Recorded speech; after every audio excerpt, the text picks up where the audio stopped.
ganja. Pertama kali masuk ke Aceh pada abad ke-14 dan dibawa oleh para pedagang dan pelaut Gujarat dari Hindia. Rempah dan tumbuhan ini sebagai alat transaksi yang ditukar dengan cengkeh, kopi, lada, dan lainnya. Kata ganja tertulis dalam bab pengobatan di manuskrip kitab kuno Tajulul Muluk Aceh. Ganja digunakan untuk obat kencing manis atau diabetes. Selama beratus-ratus tahun, ganja dimanfaatkan masyarakat Nusantara untuk ritual, pengobatan, bahan makanan, dan pertanian. Masyarakat Aceh yang paling aktif memanfaatkan ganja dalam kehidupan sehari-hari, terutama sebagai bumbu penyedap rasa dan penambah nafsu makan. Tahun 2014, ahli kimia bahan alam dari Universitas Syah Kuala Banda Aceh, Profesor Musri Musman, bersama Lembaga Lingkar Ganja Nusantara atau LGN, pernah mengajukan permintaan izin untuk menggunakan ganja dalam penelitian. Hal ini digunakan untuk membuktikan tentang ekstrak ganja sebagai pengobatan. Hasilnya, LGN sempat mendapatkan izin tersebut, tetapi penelitian itu akhirnya terhenti. Berbicara tentang kuliner, itu tidak terlepas dari rempah-rempah yang digunakan untuk meramu resep-resep terhadap suatu bahan. Jadi kalau kita berbicara tentang rempah, itu memang daerah istimewa Aceh dilirik oleh Belanda dahulu itu karena rempahnya, baik terhadap ladanya, terhadap ketumbarnya, terhadap cengkehnya, kemudian terhadap jahenya. Namun kemudian karena perkembangan kita di daerah istimewa Aceh pada zaman dahulu itu masuk Belanda, mereka ingin mengembangkan tanaman kopi di daerah Aceh Tengah, di daerah Gayo.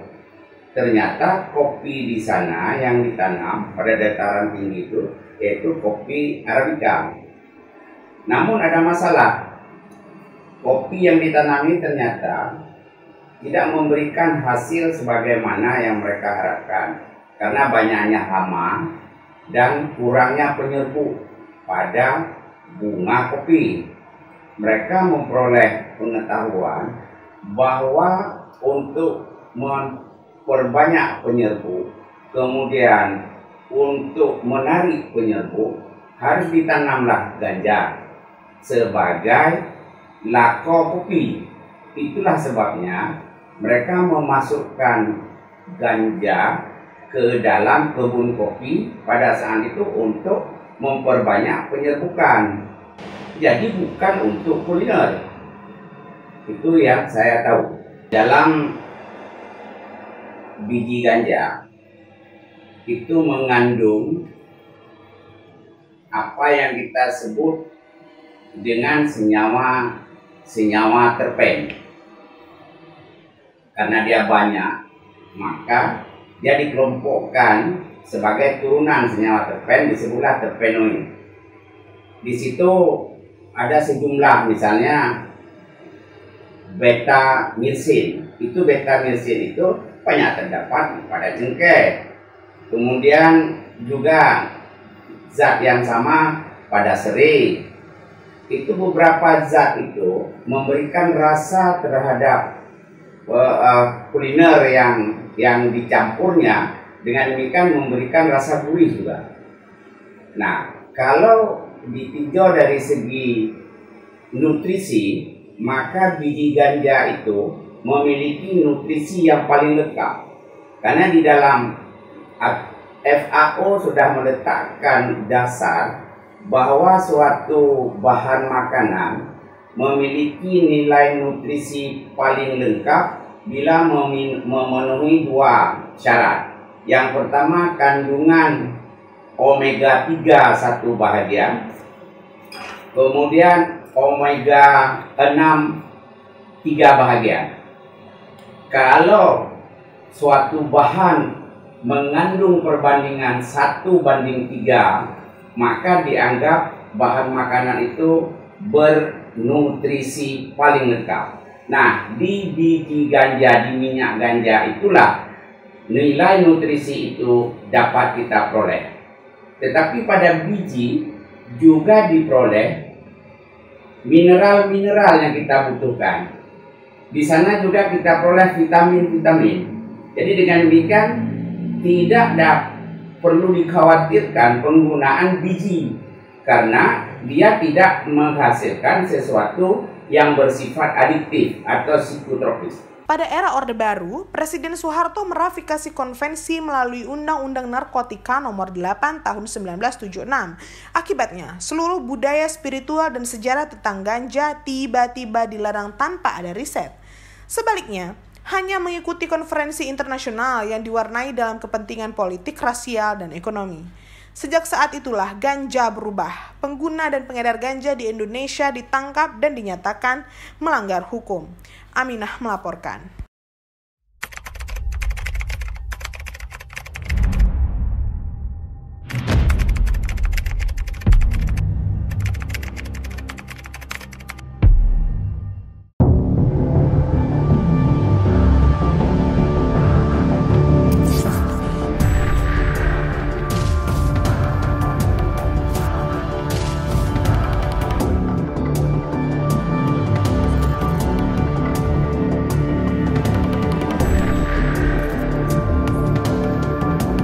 Baca modus baru lurus.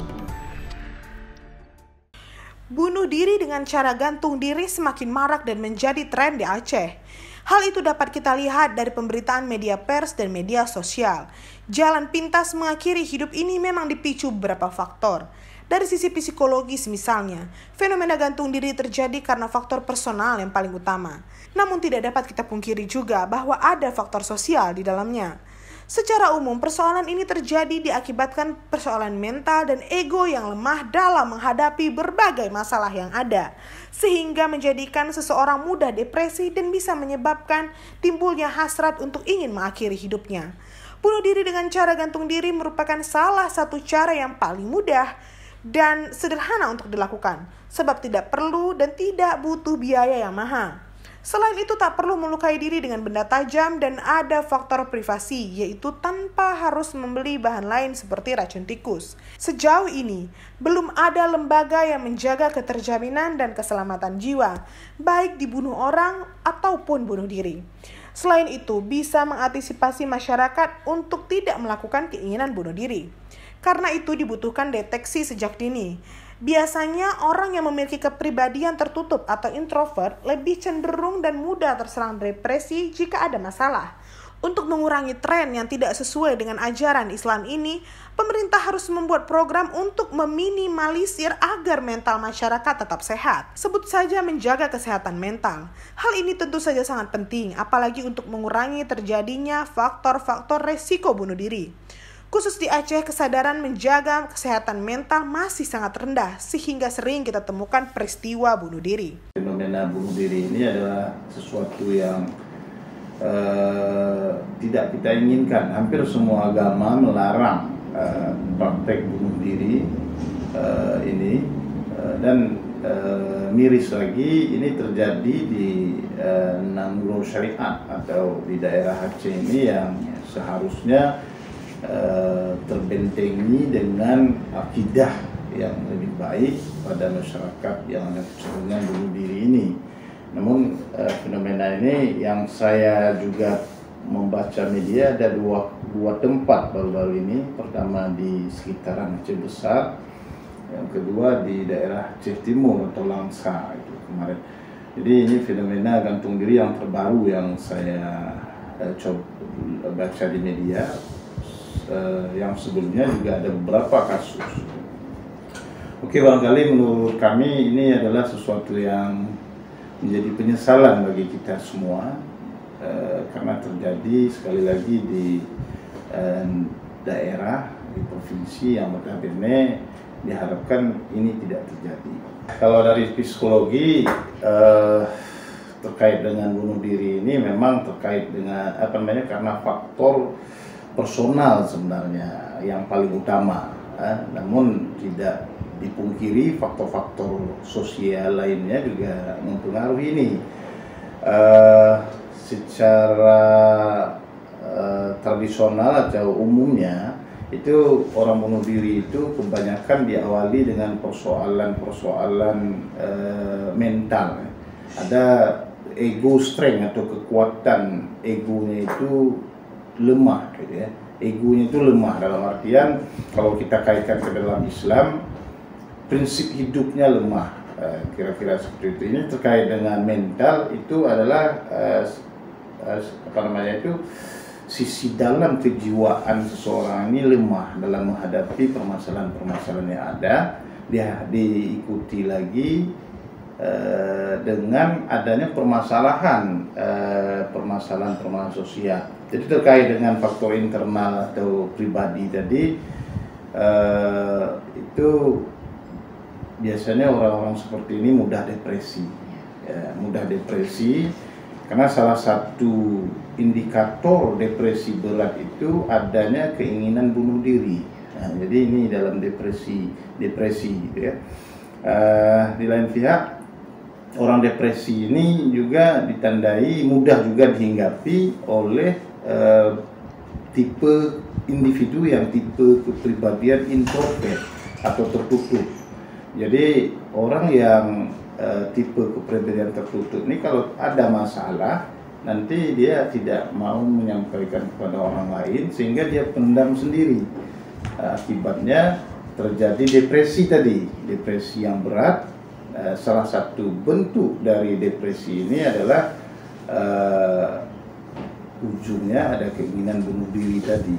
Memang, masalah psikologis tidak berdiri sendiri. Secara psikologi Islam ada 4 faktor yang menjadi penyebab, yaitu introvert, faktor sosial mulai dari tingkat keluarga, masyarakat, hingga kehidupan yang lebih luas. Ada juga beberapa faktor biologi seperti riwayat penyakit kronis, faktor spiritual masyarakat, atau yang tak memiliki akidah yang kuat sehingga mampu memahami takdir bahwa apapun jalan hidup merupakan anugerah dari Allah Subhanahu wa Ta'ala. Aminah melaporkan.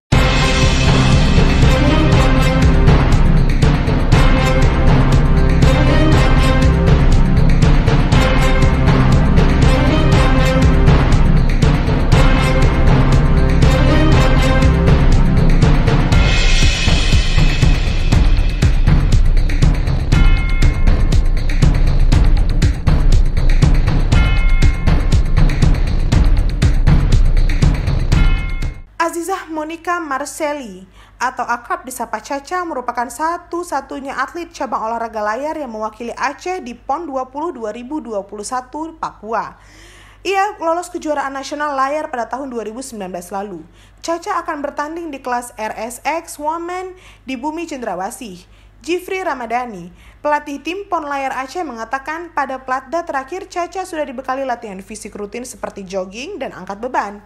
Untuk cabur ini diakui Jifri, Jawa Timur dan Banten diprediksikan sebagai lawan terkuat tim layar Aceh. Namun Jifri yakin dengan latihan secara rutin, terarah dan maksimal, Caca mampu menghadapi lawan-lawan terberat tadi. Bukan hanya tim layar Aceh, beberapa daerah juga mengalami kendala yang sama seperti kurangnya sarana dan prasarana, serta alat pada pemusatan latihan cabur layar, sehingga latihan di laut menjadi sangat tidak efisien untuk mengejar poin dan penilaian juri nantinya. Untuk latihan ini, yang terakhir ini platda yang kedua itu 6 bulan ya, 6 bulan. 6 bulan kita lebih banyak fisik seperti jogging, beban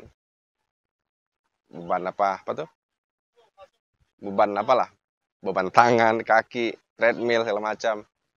Untuk keunggulannya kebetulan kita ini tinggal cari penyisian aja, final ya. Kita tinggal 5 lagi lawannya, tinggal 5 lagi.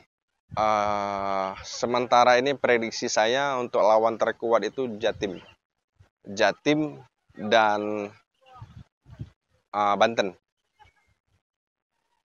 Tapi saya rasa dengan latihan yang maksimal kita mampu lah untuk menghadapi mereka. Intinya kan latihan dan latihan. Tidak ada orang yang hebat, yang ada tuh orang yang terlatih. proses latihan ini sebenarnya program latihannya bagus, dari program pembinaan fisik bagus. Kendala kita cuman pada saat sarana dan prasarana alat yang kita gunakan ini seperti RSX Woman lambat kita untuk kedatangan alatnya, sehingga latihan laut kita tidak efisien untuk mengejar poin-poin yang akan kita hadapi. Masyarakat bagi saya masyarakat Aceh ini saya rasa untuk potensi Porlas ini sangat bagus, karena barat, timur, selatan, dan tengah kita mempunyai atensi yang sangat tinggi untuk membentuk atlet Porlasi, yaitu Persatuan Olahraga Layar Seluruh Indonesia. Sangat baik, kita bisa menyaingi daerah-daerah lain. Potensi Aceh sangat bagus, it's the best. Harapan untuk KONI lebih memperhatikan lagi lah untuk semua bidang ya. Saya tidak bilang Porlasi harus diperhatikan, tidak. Semua bidang kalau bisa diperhatikan lah untuk sarana dan prasarananya. Karena tanpa pembinaan atlet itu tidak akan ada prestasi. Harus dibina dulu, baru ada prestasi. Kecepatan dan waktu menjadi poin penting dalam penilaian cabur layar. KONI Aceh juga berharap medali emas dari cabur ini. Untuk memenuhi target tersebut, atlet layar Aceh memberangkatkan pelatih, atlet, dan teknisi. Huwaidi Johan melaporkan.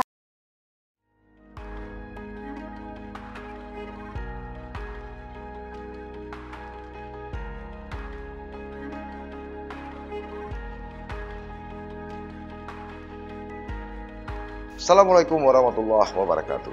Sahabat Sisi Lain, berbagai fakta, data, dan peristiwa terjadi. Media mainstream, bahkan media sosial, melihatnya dari satu sudut, tapi kami mengungkapnya dari sudut yang berbeda. Ikuti Sisi Lain di channel YouTube Saleh Abdullah.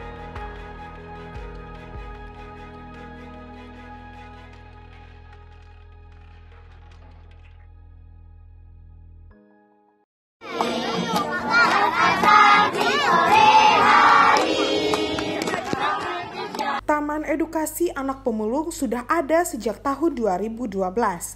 Ini merupakan hasil usaha Maulidar Yusuf bersama teman-teman.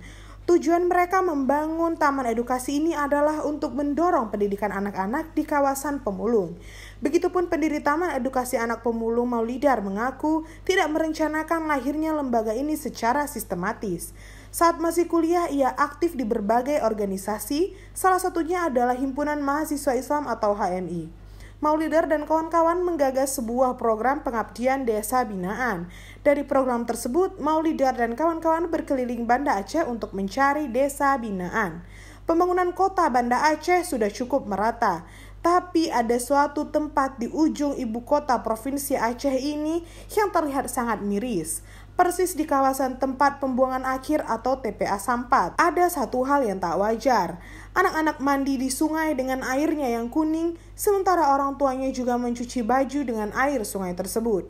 Bahkan mereka tinggal di rumah berlantaikan tanah. Nah, dari realitas sosial itulah, Maulidar dan rekan-rekan saban hari mencari tahu apa yang sedang terjadi. Hasilnya, melalui diskusi panjang siang malam dan melihat ada anak-anak yang tidak bersekolah, Maulidar dan teman-teman memutuskan untuk membantu dan mendukung bidang pendidikan anak-anak tersebut. Tekad mereka membantu dengan cara apapun, karena pada dasarnya pendidikan adalah gratis dan ada hal lain yang perlu dibantu seperti peralatan sekolah, pakaian, dan uang jajan. Dari situlah bermula taman edukasi ini terbentuk. Taman Edukasi Anak Pemulung ini udah ada sejak tahun 2012. Ini adalah sebuah usaha bersama saya dan teman-teman untuk mendorong pendidikan anak-anak di kawasan pemulung. Jadi ini sebenarnya tidak terencana sistematis sekali. Tapi pada awalnya di tahun 2012 itu pada saat saya masih kuliah, saya bergabung dengan organisasi. Di situ kita membentuk sebuah program yang namanya Desa Binaan. Nah, dari Desa Binaan itu saya sebagai misalnya tim leadernya lah ya. Kemudian saya harus mencari desa-desa yang bisa kita buat desa binaan tersebut. Jadi untuk Banda Aceh memang pada saat 2012 itu, walau sudah jauh dari waktu tsunami dan pembangunannya sudah sangat bagus, tapi ada sebuah tempat di ujung lah ya, kita bilang di ujung, di pinggir pantai lah, di pinggir sungai, di pantai juga, tempat pembuangan akhir. Memang wajar kalau ada tempat pembuangan akhir, banyak sampah di situ. Dan kemudian mengapa kami ada di situ? Ada satu hal yang tidak wajar di daerah tersebut. Ada anak-anak yang mandi di sungai dengan air kuning itu, dia mandi hari-hari, rupanya keluarganya juga mandi menggunakan air di situ. Kemudian cuci baju, segala hal yang berhubungan dengan air mereka menggunakan air di situ. Kemudian mereka tinggal di dalam rumah yang berlantaikan tanah, tapi itu di kota Banda Aceh. Dari situlah kami datang, dan hampir setiap hari saya dan teman-teman datang mencari tahu apa sebenarnya terjadi di sini. Kita menjumpai pihak desa, kita menjumpai pihak-pihak yang yang memiliki tanggung jawab juga di situ. Banyak hal, dan itu memang sangat, kalau kami dengan kapasitas kami masih mahasiswa, kami ingin membantu banyak, kalau bantu buat rumah itu udah nggak sanggup bagi kami. Sehingga kita diskusi dengan teman-teman, hampir setiap hari, bahkan malam pun kita diskusi terus. Kita memutuskan kita harus dukung mereka di pendidikan. Itu banyak anak-anak, mereka bersekolah, ada yang tidak bersekolah juga. Jadi tekad kami adalah kita harus mendukung pendidikan mereka, apapun caranya, kita cari cara. Karena pada dasarnya kan pendidikan gratis, tapi ada hal-hal lain yang untuk mendukung pendidikan yang butuh kita sokong. Mungkin dari situlah bermula Taman Edukasi ini. Kalau untuk tantangan selama perjalanan ada pasti, dimulai dari kita turun, banyak hal. Kalau kita terlalu mencari tahu tentang mereka, mungkin ada pihak yang terusik tentunya pasti. Yang pertama mungkin kalau kita lihat data mereka sendiri bukan warga asli kota, mungkin itu efeknya dua tuh. Satu, sebagai penanggung jawab wilayah pasti merasa ini bukan beban kami, sedangkan jadi mereka harusnya nggak di sini. Kemudian kami dari relawan juga merasa beban juga. Kok kami mengadu mereka yang bukan warga kota, kemudian mereka harus pindah dari sini. Bahkan mereka cari rezeki di sini. Jadi kalau kami terlalu dalam membahas tentang siapa yang bertanggung jawab mereka, mungkin ada pihak yang merasa dirugikan, bahkan kedua belah pihak bisa jadi. Sehingga kami memutuskan tidak membahas lagi mereka warga siapa, mereka punya siapa. Kita dan teman-teman relawan fokus ke mendukung pendidikan mereka. Seperti itu aja. Ada beberapa kegiatan di Taman Edukasi Anak Pemulung ini. Mereka mulai belajar rutin dari sore hari, seperti membaca, menulis, berhitung, dan mengaji. Didukung relawan dari berbagai latar belakang, baik mahasiswa maupun lintas organisasi. Juga ada education traveling, yaitu belajar sambil jalan-jalan. Huwaidi Johan melaporkan.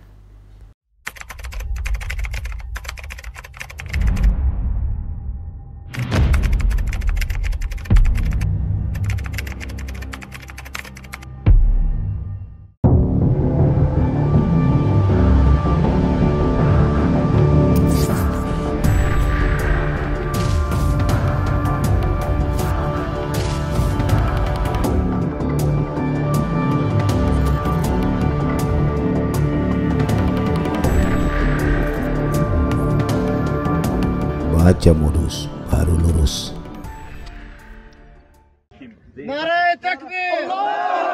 Sejak Amerika Serikat menarik pasukannya dari Afghanistan, Taliban mulai membangun kekuasaannya. Sejumlah warga Afghanistan yang mengungsi di berbagai belahan dunia ikut khawatir. Tak terkecuali Hasan, warga Afghanistan yang mengungsi ke Indonesia. Hasan tidak percaya dengan pemerintahan yang dibangun Taliban. Ia mengungkap bahwa Taliban tak akan membangun pemerintahan yang inklusif dan menghormati hak-hak perempuan. Berikut penuturan Hasan yang kami kutip dari VOA Indonesia. 1996 to 2001, when we watch their history, they killed thousands of people. They beheaded and slaughtered many people. They killed children, their babies. So how can we believe them? How should we believe them? Hasan adalah satu dari ribuan pengungsi asal Afghanistan yang berada di Indonesia. Sudah 6 tahun ia berada di Indonesia menunggu penempatan ke negara ketiga oleh Badan Urusan Pengungsi PBB UNHCR. Ia mengungsi dari Afghanistan akibat perang yang tak berkesudahan. And I was bored among war, among bombs and blasts. Yeah, I left and I live. My life was past 43 years past among the war, and I may die among the war. But I try to find a solution for my next generation. I don't want my children, my next generation suffer. Kekhawatiran juga diungkapkan sejumlah pengungsi Afghanistan lain saat berunjuk rasa di depan kantor UNHCR Jakarta. When the Afghanistan has fallen into the hands of terrorists, we are all really depressed, really worried about the safety of our families, our people, our relatives. All of our families, family members are in Afghanistan, and we are not. We don't know what will Taliban do in future. Maybe they will kill Hazara people, Hazara ethnic, or our family because they are Hazara ethnic. Mereka juga tak percaya dengan pernyataan Taliban yang akan menjalankan pemerintahan yang inklusif. How can we trust someone who have been killing us for the past 20 years? Are they going to turn into some angels in just 1 week or 2 days? They're just showing a restaurant face, but it's all fake. Menurut data UNHCR, ada sekitar 7.400 pengungsi asal Afghanistan di Indonesia. Sebagian besar merupakan etnis minoritas Hazara yang kerap mengalami kekerasan dan diskriminasi oleh Taliban saat di Afghanistan. Pekan lalu, ratusan pengungsi Afghanistan berunjuk rasa di depan kantor UNHCR Jakarta menuntut UNHCR untuk mempercepat proses penempatan mereka ke negara ketiga. Meski khawatir, Hasan masih berharap Taliban benar-benar dapat menjalankan pemerintahan dengan lebih baik seperti yang mereka janjikan. I hope they bring what they say. They say that we will bring an Islamic Imara. We hope Islamic Imara according to the Holy Quran. We like, if they bring this government, this Imara in Afghanistan, I would like to go back to my country and I love my country. Untuk saat ini, Hasan dan ribuan pengungsi Afghanistan lainnya di Indonesia hanya bisa menunggu ditempatkan ke negara ketiga agar mereka dapat menjalani kehidupan yang lebih baik.